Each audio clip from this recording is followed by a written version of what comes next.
Chose promise, chose due, même si ça fait plusieurs mois que je vous en ai parlé, le triptyque de Sébastien Vettel est enfin là. Vettel, c'est une légende de la Formule 1 avec ses 4 titres mondiaux et ses 53 victoires. Mais pas que. Vettel, c'est une personnalité à part qui a évolué aux yeux du public depuis ses débuts. Sébastien a pris sa retraite à la fin de la saison dernière et je pense qu'on peut revenir sur sa carrière. Bienvenue dans le premier épisode du triptyque sur Sébastien Vettel.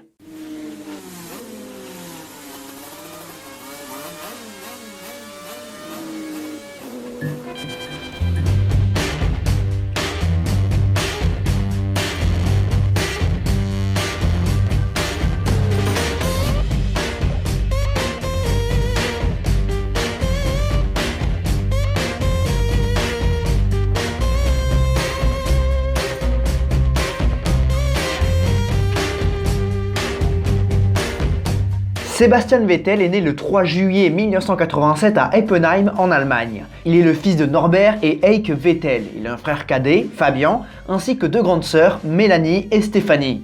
Rapidement, Sébastien s'intéresse au sport automobile. À la fin des années 80, début des années 90, l'Allemagne brille en sport automobile en endurance avec les nombreuses victoires de Porsche, ainsi que le retour de Mercedes avec Sauber qui prendra la relève. On peut citer des pilotes allemands d'expérience comme Jochen Mass ou encore Hans-Joachim Stuck. Mais les années 90 verront l'éclosion d'autres légendes allemandes comme Bernd Schneider en tourisme, plus particulièrement en DTM, et un certain Michael Schumacher. Ce dernier va devenir le héros de Sébastien Vettel qui débute en karting à l'âge de 3 ans. Et après il va débuter en compétition un petit peu plus tard, en 1995. Il est soutenu de près par son père Norbert qui lui inculque une certaine éthique. Respectueux, impliqué, bosseur, concerné, Sébastien se forge. Même s'il ne faut pas nier qu'il a un petit côté déconneur qui le rend très attachant. Sébastien va rapidement se faire un nom dans le milieu, montrant une aisance au-dessus de la moyenne et il remportera très vite ses premières courses et ses premiers championnats. D'ailleurs, un certain Michael Schumacher lui remettra un trophée sur le podium durant cette période. Voilà qui ne fait que renforcer la passion de Vettel, la relève est déjà là. Sébastien poursuit donc son ascension vers les sommets et à partir de 98, il est soutenu par Red Bull. Au début des années 2000, alors qu'il approche des 15 ans, Sébastien va remporter quelques trophées importants. La Coupe de Monaco et le Paris-Bercy en 2001, avant de prendre la 6e place du championnat européen en 2002. Voilà qui va propulser l'Allemand en monoplace.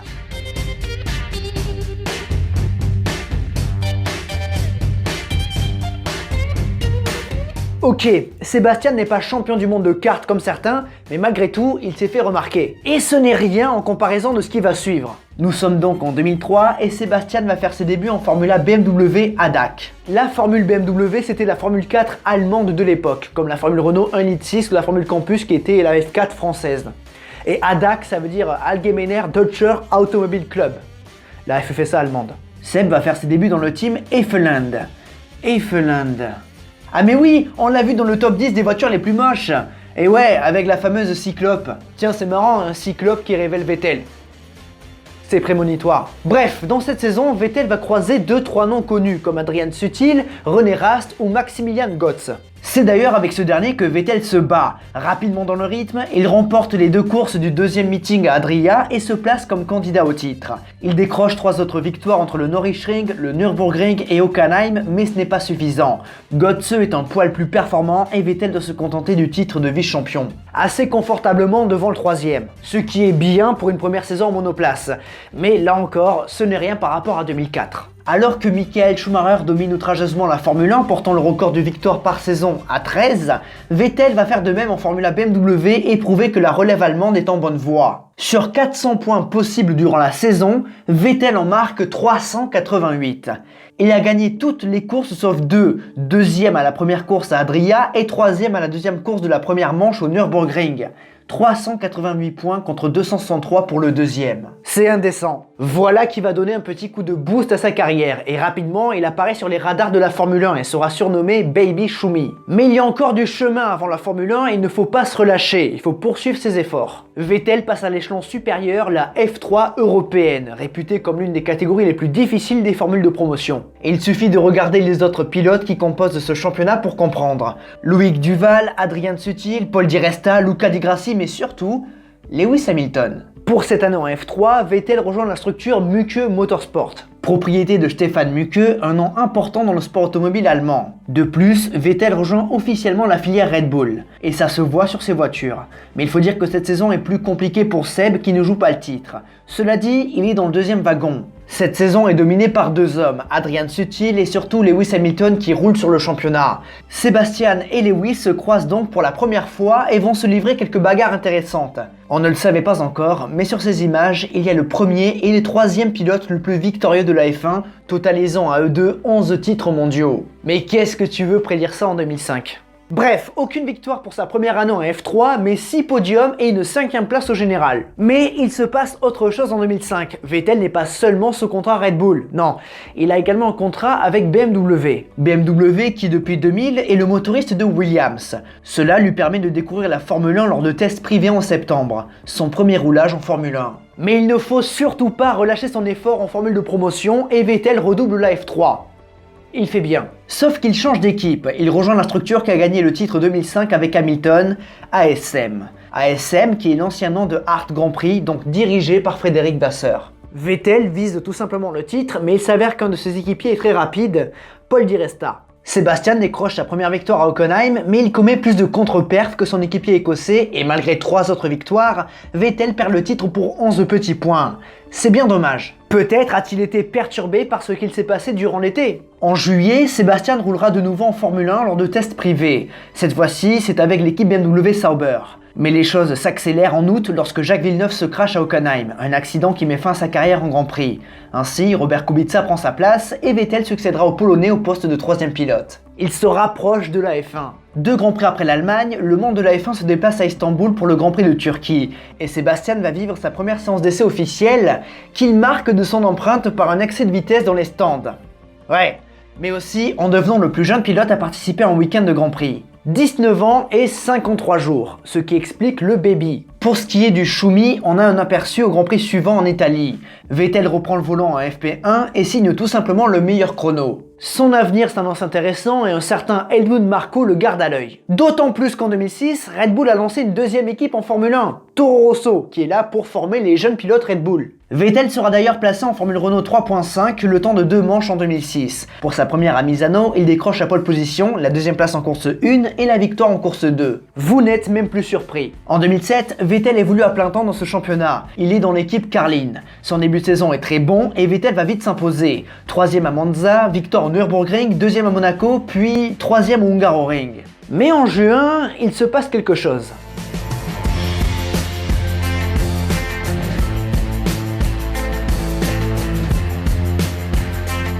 Lors du Grand Prix du Canada, le pilote BMW Robert Kubica est victime d'un accident spectaculaire dont le Polonais s'en sort miraculeusement. Pendant que Lewis Hamilton remporte son premier Grand Prix, on s'inquiète de l'état de santé de Robert Kubica. Sera-t-il prêt pour la prochaine course à Indianapolis le week-end suivant?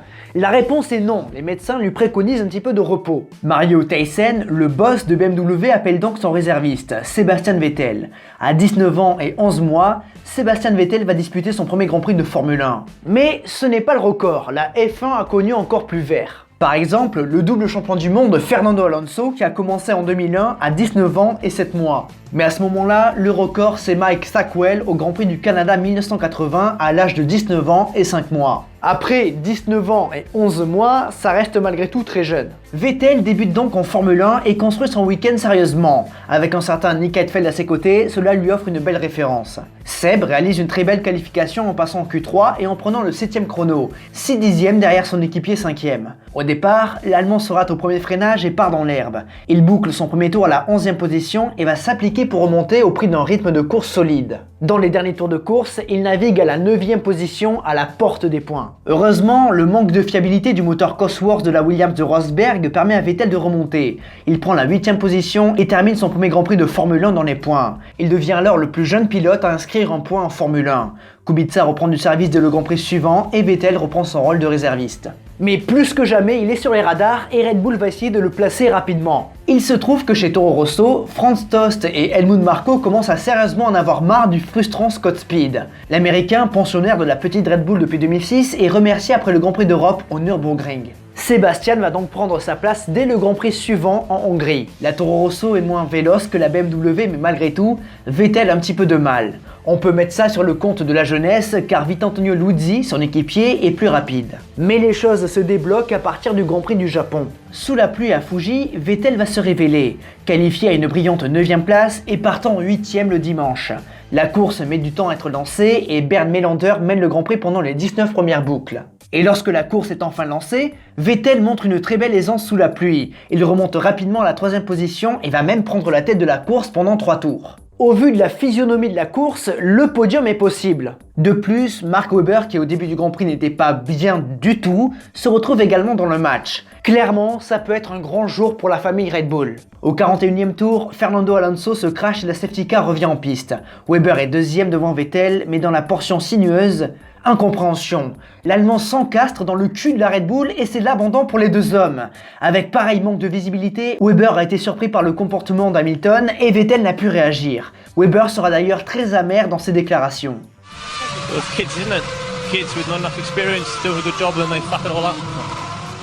Voilà une chose qui va faire du mal à Vettel. Critiqué pour sa jeunesse, l'Allemand en prend pour son grade. Mais il répondra brillamment dès le Grand Prix suivant en Chine. Parti 12e, il fait sa place encore une fois dans des conditions difficiles. Les deux Toro Rosso sont rapides et si Luigi devançait Vettel en début de Grand Prix, c'est bien l'Allemand qui prend le meilleur résultat avec une magnifique 4e place. Ouais, bon, c'est pas un podium quoi. Mais ça reste un résultat très impressionnant. Voilà qui confirme l'arrivée de Vettel en Formule 1 parce qu'il est annoncé en tant que titulaire en 2008 chez Toro Rosso aux côtés d'un certain Sébastien Bourdet. Sa carrière en F1 est bien lancée.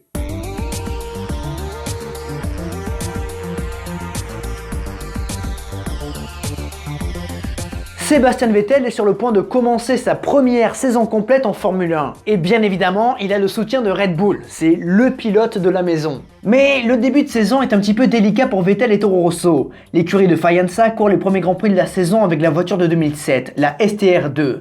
Vettel ne termine aucune des 5 premières courses de la saison. Accrochage et problème de fiabilité. Mais Toro Rosso attend une nouvelle voiture, la STR3. Elle débarque à Monaco et à partir de là, Vettel va prendre l'avantage dans l'équipe. Bourdet ayant du mal à s'y accommoder. Ça, plus une petite différence de traitement en interne. Bon, c'est Red Bull quoi. Sébastien retrouve donc de sa superbe et impressionne de nouveau tout le monde. À Monaco, sous la pluie, il parvient à remonter de la 19e à la 5e position. Ses premiers points de la saison. Il enchaîne avec une 8e place au Canada, puis de nouveau une 8e place en Allemagne. Clairement, il y a un déclic important et son équipe en témoigne. Comme on a dit en début de vidéo, durant ses années karting, Vettel s'est forgé son caractère. Ce dernier est important pour la F1. L'Allemand est impliqué et passe beaucoup de temps à travailler. Le côté technique l'attire et il progresse. Convaincu, les responsables de Red Bull annoncent sa promotion dans l'écurie mère en 2009 à la place de David Coulthard. Il y retrouvera donc Mark Webber. Mais il faut continuer de prouver en 2008 et Vettel le sait. Et justement, à Valencia, sur un nouveau circuit, Vettel frappe fort. 6e en qualification, une 6e place magnifique qui confirme le lendemain avec une 6e place à l'arrivée. Et ça continue, Vettel est très impressionnant à Spa également. 10e en qualification, la course se tient dans des conditions délicates. Et en fin d'épreuve, beaucoup de pilotes font des paris. Son équipier Bourdet ne change pas de pneus et voit le podium lui échapper dans le dernier tour, là où Vettel remonte à la 5e place. Mais ce n'est rien en comparaison au Grand Prix d'Italie. La météo est incertaine et Vettel avec Toro Rosso vont avoir assez de jugeote pour prendre un choix décisif en début de week-end. L'équipe italienne choisit de régler ses STR3 pour la pluie. Et le samedi, ça paye. Mais ça ne paie pas seulement avec une belle Q3, non, ça paie avec une pole position. Vettel surprend tout le monde, il prend la pole position du Grand Prix d'Italie 2008. Et pour en rajouter, Bourdet est 4e. Vous vous rendez compte? Toro Rosso descend de Minardi et la plupart des mécanos étaient là avant Toro Rosso. Ils se font racheter et moins de 3 ans plus tard, ils se retrouvent en première et 2e ligne. Ouais, ça devait être fou dans l'équipe. Parce que Minardi, leur meilleur résultat en qualification, c'était 2e, et leur meilleur résultat en course, c'était 4e. À chaque fois à la porte d'un véritable exploit. Et du coup, Vettel devient le plus jeune poleman de l'histoire, et c'est encore le cas aujourd'hui. Mais ce n'est pas fini. Le lendemain, Vettel conduit comme un pilote d'expérience, solide, régulier et chirurgical. Une démonstration avec sa modeste Toro Rosso. Il mène tous les tours de la course, sauf 4 dû au décalage stratégique. Il se permet même de porter son avance à 12 secondes et au bout de 53 tours, Sébastien Vettel devient vainqueur de Grand Prix de Formule 1. Il fait encore tomber un record, celui du plus jeune vainqueur, 21 ans, 2 mois et 11 jours. Le monde du sport automobile est épaté par ce jeune pilote rapide, brillant, promis un très bel avenir. Un résultat qui leur permet de devancer l'écurie mère Red Bull en fin d'année, et qui permet également à Gerhard Berger de retrouver le podium. Cette fin d'année est tout aussi solide, 5e à Singapour, 6e au Japon, bon, 9e en Chine, ce qui nous amène au Brésil. Le dernier Grand Prix de la saison qui voit le championnat se décider entre Felipe Massa et Lewis Hamilton. Bon, peut-être que Vettel a sa petite préférence, mais le plus important pour lui c'est de bien terminer la saison. Et ça tombe bien parce que la météo est délicate. Qualifié en Q3 pour la 7e course d'affilée, Vettel va très vite se placer. Il navigue même 2e durant une partie de la course. Bon, la course évolue et les places sur le podium deviennent inaccessibles. Elles semblent réservées à Massa, Alonso et Raikkonen. Hamilton doit finir au pire 5e si Massa gagne la course pour remporter le titre. Et il est 5e, donc c'est bon. Mais le Britannique est en difficulté et à 3 tours du but, Vettel, juste derrière, lui passe devant. Le championnat tombe entre les mains de Massa et Seb s'en va pour un nouveau top 5. Mais dans le dernier tour de course, son compatriote Timo Glock est à l'agonie et dans le dernier virage, Vettel le passe et prend la 4e position. Hamilton l'imite instantanément et récupère une précieuse 5e place. Vettel termine donc son aventure avec Toro Rosso à la 4e place, encore de gros points. Pour sa première saison complète, Sebastian Vettel termine 8e du championnat avec 35 points. On est encore à l'ancien système de points qui récompensait que les 8 premiers. Vettel quitte alors Faenza et se dirige à Milton Keynes vers sa nouvelle équipe Red Bull. Mais ça, c'est pour le prochain épisode. En attendant, vous savez quoi faire sur la plateforme, les 5 gestes importants. Sur le côté gauche de l'écran, vous voyez des logos de différents réseaux sociaux. Je vous ai mis tous les liens en description, mais surtout, n'oubliez jamais le plus important, c'est de continuer d'aimer le sport auto, continuer d'aimer Sebastian Vettel. À la prochaine. Peut-être pas la vidéo suivante, mais la vidéo d'après. Je pense que je vais entrecouper. Hein. Comme ça fait un petit peu attendre. Ça laisse le temps à la vidéo de prendre un petit peu en popularité. Et comme ça, vous êtes bien prêts pour la suite. Et dites-vous, petit indice, petit spoiler, l'épisode 1, c'est le plus court. Je crois que le 3e, donc le dernier, vu que c'est un triptyque, et je crois qu'il est 2 fois plus long. Du coup, j'ai hésité à faire un triptyque de 4 épisodes. Mais ça n'a aucun sens, parce que c'est un triptyque. Et un triptyque, c'est 3. Mais j'ai vraiment hésité à en mettre 4. Ça aurait été, rien que pour la gloire, ça aurait été beau. Un triptyque de 4 épisodes. Ouais. J'aurais dû faire ça, en fait. Bon, c'est pas grave. Rendez-vous dans pas longtemps. Des bisous.